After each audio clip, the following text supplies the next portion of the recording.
leen di nuyu yéen ñëpp ku si nekk sa tur ak sa sant di profiter aussi occasion bi weeru koor bi ju dugg tey di si jégalu di leen baalu àq di baalu askanu Thiès bi yëpp àq particulièrement askanu Sénégal bi yëpp ñu ngi leen di baalu àq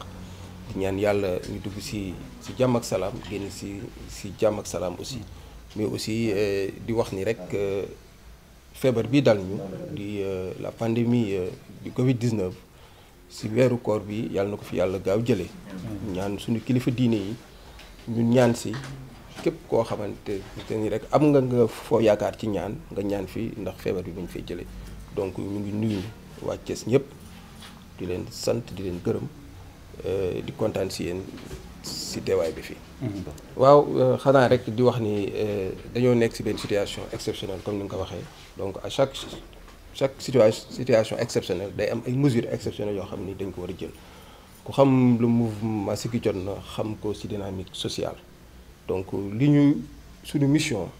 suñu objectif mooy des lendemains meilleurs pour la population donc moo tax bu mbir mi amee mbas mi amee jóg nañ ci def ay séances de sensibilisation mais aussi accompagner la population par des dons hygiéniques mais aussi par des dons alimentaires donc rek li may rek wax mooy dañuy remercier le gouvernement du Sénégal en particulier le président de la République président Macky Sall bi nga xamante ni tey initié na benn plan bu am solo ñu koy wax plan de résilience économique et sociale pour apporter son soutien à l'endroit de son peuple parce que lii tey bu ñëwee dal àdduna mu nekk inquiétude na si àdduna bi yëpp laal ay secteurs te tey mën nañ ni secteurs yi nekk si réew mi yëpp de feebar bi laal na leen donc tey sous le président Macky Sall lu wootee plan de solidarité donc je pense que di tey ñun kenn gën ñu see yey parce que nous accompagnons les pouvoirs publics on soutient la politique du président de la République donc ku xam le mouvement Siggi Jotna xam ko ni si dynamique de soutien la nekk envers la population moo tax tey comme ni nga ko waxee jëw nañ encore une fois de plus indi suñu soutien envers la population thiessoise parce que suñu intérêt mooy le développement de Thiès suñu intérêt mooy ñu am benn dénominateur commun mooy Thiès donc tey su mbir mi amee laal askan wi ñi nga xamante ni seen loxo jotul seen gannaaw dañu war a dugg ci weeru koor donc ñun suñu devoir mooy ñëw accompagner leen soutenir leen avec des dons alimentaires donc gis ngeen en partenariat aussi avec de mes partenaires yi ma accompagne ci dons yi tey ñëw nañ pour def lancement de la distribution des dons alimentaires jëm ci jàppale askan wi ci koor gi moo tax dinañ joxe ceeb dinañ joxe suukar dinañ joxe meew dinañ joxe café dinañ joxe dëwlin pour accompagner ko les familles ndaxte tey am na ñu bëri ñoo xamante ni seeni activité taxaw na ndax feebar bi nga xamante ni moom moo fi nekk di rek ñaanaat nit ñi di leen inviter que ñu respecter les mesures barrières parce que feebar bi chaque jour day gën a yokk te loo xamante ne day gën a yokk ñun askan wi ñoo war a am taxawaay ndax suñu autorités yi ak suñu personnel de santé bi jox nañ ay directives yoo xamante ni dañ ko war a respecter donc ñu ngi gis ni cas yaa ngi yokk surtout les cas communautaires donc di gën a ñaax rek askan bi surtout la population de Thiès ñi nga xamante ni tey man dama bokk seen porte de voix maa ngi leen di ñaan ñu moytu ku nekk xam di feebar bi lu muy bañ mooy encombrement ak déplacement nañu toog suñu kër yi bu ñu amul soxla ci biti parce que kat lii dañoo war a xeex jël suñu responsabilité ku si nekk xam ni si xeex bi nga bokk ndax feebar bi mun fee jóge donc ñu ngi gën a rek ñaaxaat askan bi ne tey lii nga xamante ni moom le président Macky Sall def génne ay dons alimentaires à l'endroit de la population du Sénégal ñu ngi ko si remercier di ko si féliciter mais aussi ñun kenn duñu si bàyyi gannaaw donc c'est pas la première fois ñu def ay action sociale à l'endroit de la population duñu xaar lu jógee ci autorité bi ñu ñooy jël suñu responsabilité jël suñuy moyens da ànd teeg suñuy partenaires yi nga xamante ni ñoom la ñuy liggéeyal ñoom aussi ñu am ay ambition pour accompagner les couches les plus démunies moo tax tey ma ànd ak ñoom tey ñu boole suñuy force boole suñuy alal ngir ñëw jàppale askanu Thiès. waaw je pense que ni loolu moom ñëpp xam nañ ko parce que ñun bi feebar bi amee suñu liggéey moo doon ñu dem ci chef religieux yi ak ci talibé yi parce que xam na ni ñooy les couches les plus vulnérables mais teewul séance de sensibilisation yi nga xamante ni def nañ ko mais aussi accompagner leen par des denrées alimentaires pour ñu toog seen kër yi bañ a génn gis nañ ni am na cas donc nag je pense que ni loolu de responsabilité autorité administrative donc aussi ñoom ñoo war a jël ay mesures de sécurité pour talibé yi bañ a génn seen kër ñun ay responsable de politique lañ donc mënuñu gérer la défense et la sécurité des talibés donc di ñaax rek les autorités muy police muy gendarmerie muy gouverneur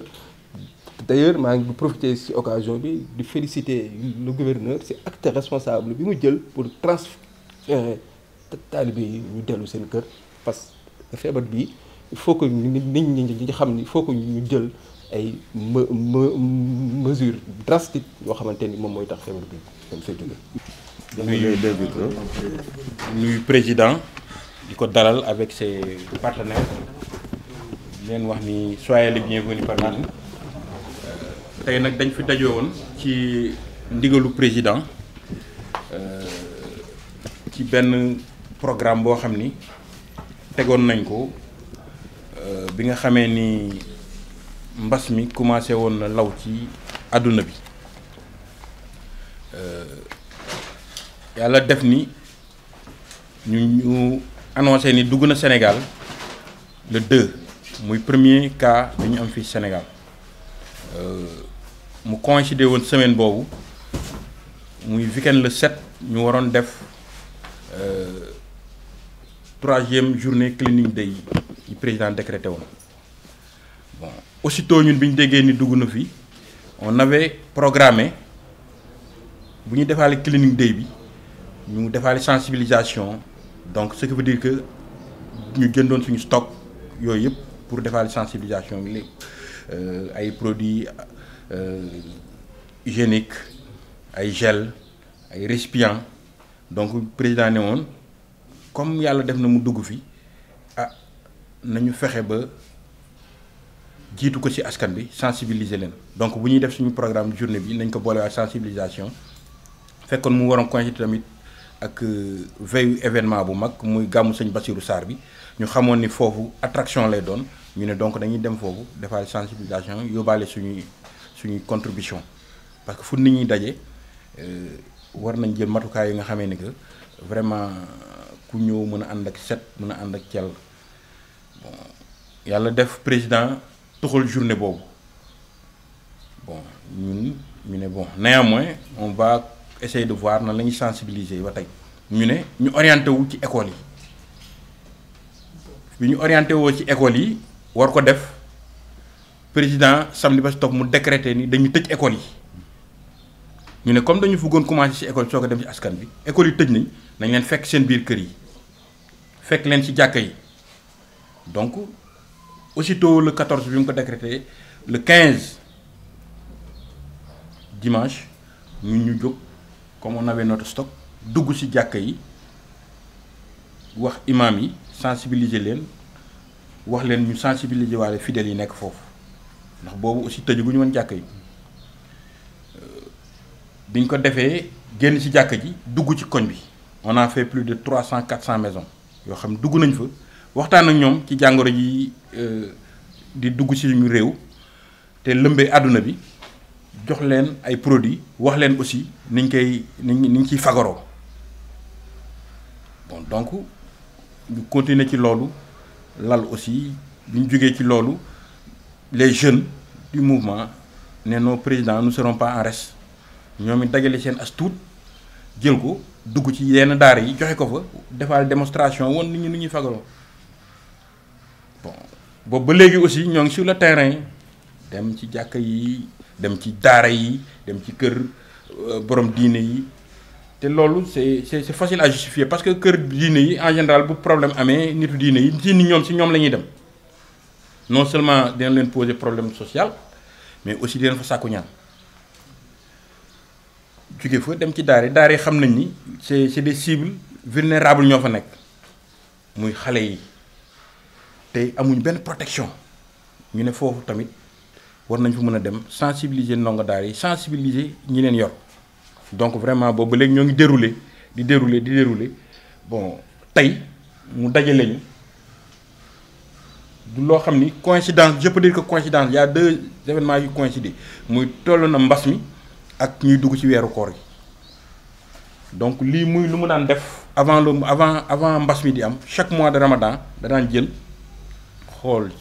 ses partenaires xool ses collaborateurs ses amis néew ci doole yi aussi vraiment ñëw pour jàppale leen pour weer bi nga xamee ni que weeru ñaan la weeru mbégte la ku ci nekk am loo xam ne mën nga ko suturloo mu néew mu bëri bon on n'a pas la prétention de couvrir tout Thiès parce que loolu mooy suñu yéene waaye ñoo ngi jéem daal ñoo ngi jéem chaque année ñoo ngi def ay jéego di ñaan yàlla aussi mu yokk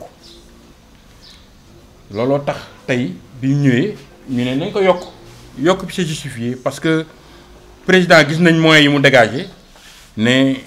pour venir en aide aux populations mais ñun gis nañ ni par exemple boo jëlee quartier bu mel suñu quartier bi 60 kits lañ fa dugal 68 kits ñu ne 35 yi les boursiers ñoo ko moom 33 moo ci des sur une population de plus de 500 presque 500 familles ça pose problème donc ñun ñu ne en dehors de ce que fait le président comme li ñu ko faralee di def ren li ñu defoon daaw war nañ ko mën a gën a doubler ndax duñu seetaan askan bi ci vraiment jafe-jafe yi ñu nekk te ñu mun ci dugal suñu loxo te duñ ci dugal suñu loxo donc encore une fois je vais laisser le président développer di ko féliciter di ko remercier di féliciter ses partenaires di ko leen remercier ñoom it déplacé wu ba Dakar ñëw fii